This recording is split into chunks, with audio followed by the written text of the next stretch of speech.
शाळा आणि दवाखाना या दोन्ही गोष्टी अत्यंत गरजेच्या आहेतच, पण शाळेच्या इमारतीतच जर दवाखाना सुरू केला तर रुग्ण आणि विद्यार्थी अशा दोघांनाही त्याचा त्रास होतो।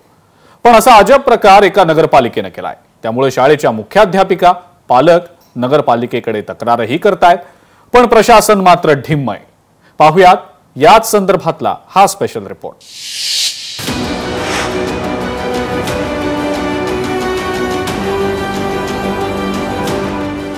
शाळेच्या इमारतीतच दवाखाना, विद्यार्थ्यांच्या जीविताशी गंभीर खेळ, अहिल्यानगर नगरपालिकेचा अजब कारभार।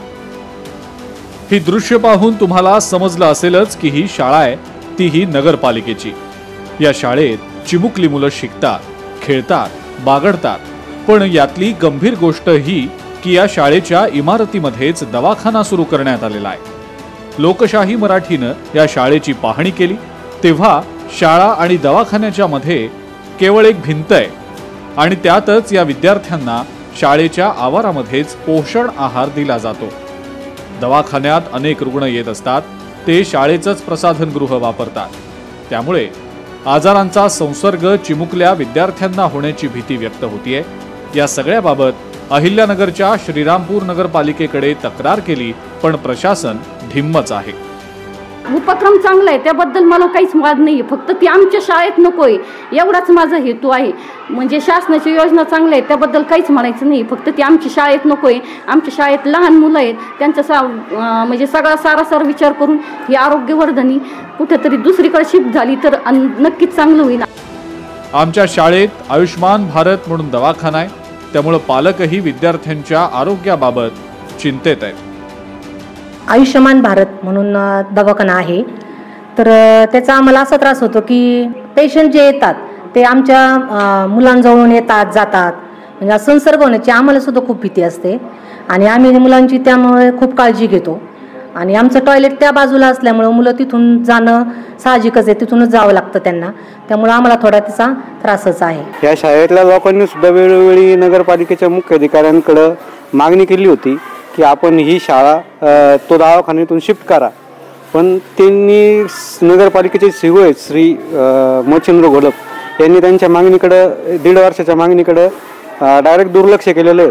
पण ह्या मुलांच्या आरोग्याचा प्रश्न ह्या दवाखान्यामुळे निर्माण होतोय।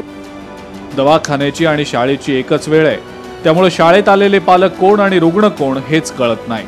त्यामुळे आरोग्याच्या दृष्टीनं हा दवाखाना दुसरीकडे हलवावा अशी मागणी पालक करतायत। ते दवाखान्याचा टाइम एक असल्यामुळे पालक कोण आणि पेशंट कोण हे कळत नाही आणि मुलं इथं खाली जेवायला बसतात ना की ते संसर्गजन्य रोग होऊ शकतात। काही पेशंट कसे असतात आणि आजकालच्या वातावरणानुसार आजार खूप वाढत चाललेत, तर त्याचा मुलांच्या आरोग्यावर परिणाम होऊ शकतो। त्यामुळे आम्हाला शाळेमध्ये हा दवाखाना नको आहे। आमची मागणी हा दवाखान्याची सोय दुसरीकडे करावा। आमच्या मुली पण आहेत, हे भीती वाटते कोणता पेशंट कसा आहे काय आहे, कुणाचं काही सांगता येतं आजच्या ह्याच्यात। खरं तर शाळा आणि दवाखाना या दोन्ही गोष्टी अत्यंत महत्त्वाच्या आहेत, मात्र या दोन्ही गोष्टी जर एकाच इमारतीमध्ये असतील तर ते रुग्णांसाठी आणि विद्यार्थ्यांसाठीही धोकादायक आहे।